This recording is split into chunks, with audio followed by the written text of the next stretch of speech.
that black men are more marriage minded than us black women?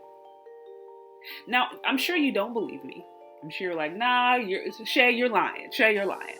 But in reality, if you actually look at the numbers, although there are less than 2 million men than black women, black men have 500,000 more marriages than black women. Again, let me repeat. There are 2 million less men than black women, yet black men have 500,000 more marriages than black women. How did that make sense? So what is that actually showing us? We're finding out that although there are a lot of popular narratives, you and I have heard it all before. These black men don't want to marry. We're all the good black men. All black men, they're either gay or they're with Becky. These men don't want to settle down. These dudes are pookies. They're railways. They're cheaters. All this kind of different stuff. In reality, if we look at just purely the numbers, we're actually seeing that black men are more marriage-minded than we thought. And you know what? There are actually a few studies out there that suggest the same thing. Now, of course, you want to take every study with a grain of salt, and I always prefer to look at peer-reviewed studies. But even with that, if we look at the numbers, again, we'll see that there are men out there who are very, very much marriage-minded. So the good news is, if you're a woman out there, or if you're a black woman out there specifically who desires to be married with a black man, they're out there. Don't believe the narrative that says, oh, these men aren't committing, oh, these men aren't wanting to settle down, because in fact, they are committing and settling down more than us women. With that said, I think I would be remiss if I did not actually address some of the common complaints that I have seen from black men who are desiring women, who are desiring wives, and finding it hard to do so. Here are some of the most common complaints that I have seen. Respect. I cannot tell you how many men I've spoken to and said that they have a really hard time finding women who respect men.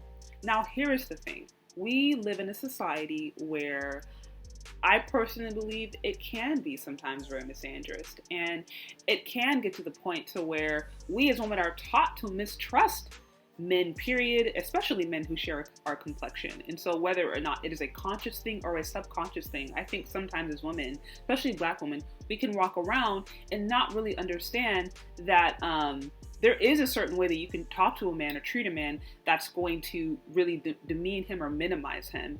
And that there should be a basic level of respect when you're communicating with somebody, especially when you're communicating with a man, that I think would still honor his manhood or still honor who he is while still getting your point across. So while many of us have not been taught how to do that, I think it is important to know that if you feel like you have not been learned or taught how to respect men and respect, how God made men to be, then that might be an area where, you need to learn, you need to seek it out. Because some of us women who are very beautiful and qualified and have all these other things, if we come off as disrespectful, it doesn't matter how great our qualities are, men are not going to want to marry us, because that disrespect for them is going to be a total deal breaker.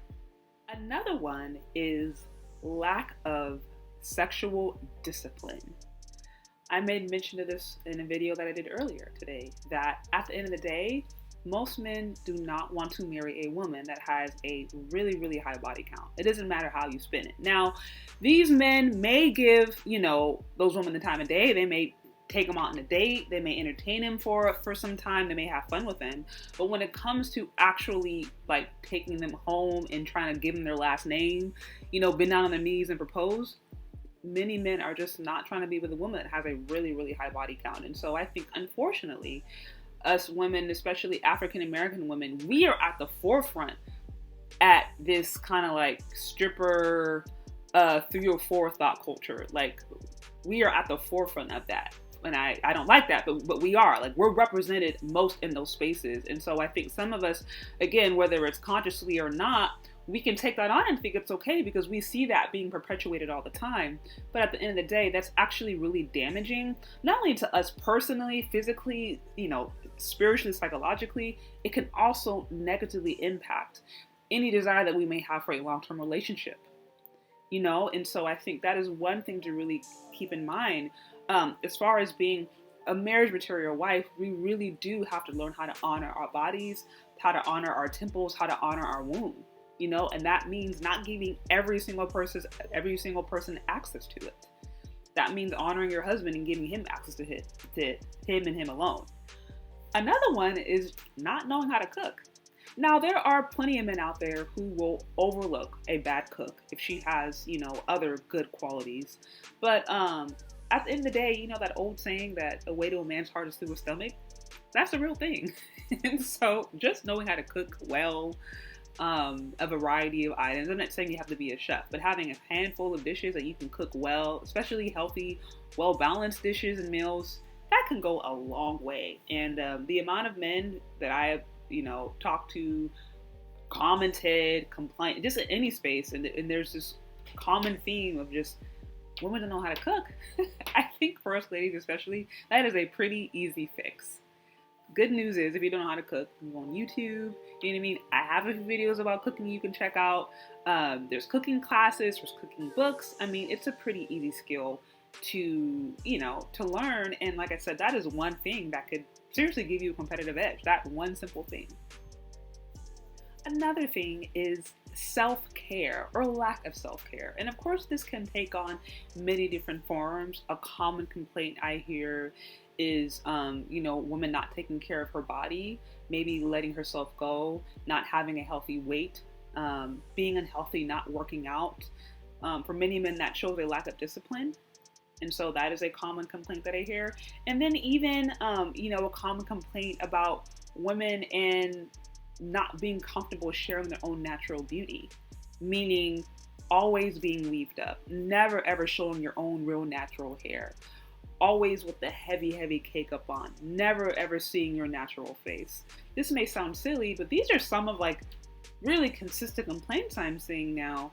So I know this may sound simple, but something simple about just self-care, like I said, taking care of your body, exercising regularly, embracing your natural beauty.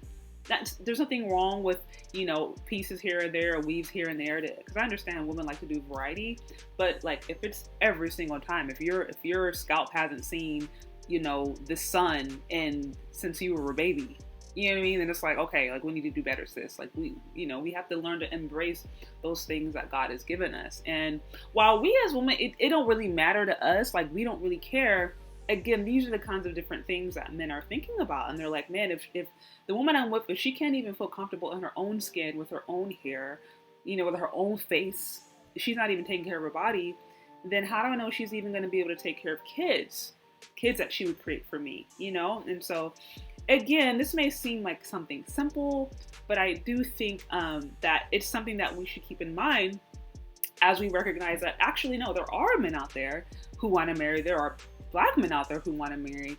Unfortunately, many of them are just not finding what it is that they are looking for. And I think these are the different things that us as women, we can consider as we ourselves are going out and navigating and preparing ourselves either to be wives or just preparing ourselves for the lives that we want. These are the different things that we should consider when we are entering into the dating and relationship market. But what do you think? Do you agree or do you disagree? Let me know what you think. I would love to hear from you. Leave your questions, comments, concerns in the comment section below. Don't forget to hit the subscribe button. Don't forget to hit the like button. And thank you so much for listening if you've gotten this far. And we'll talk later. Bye.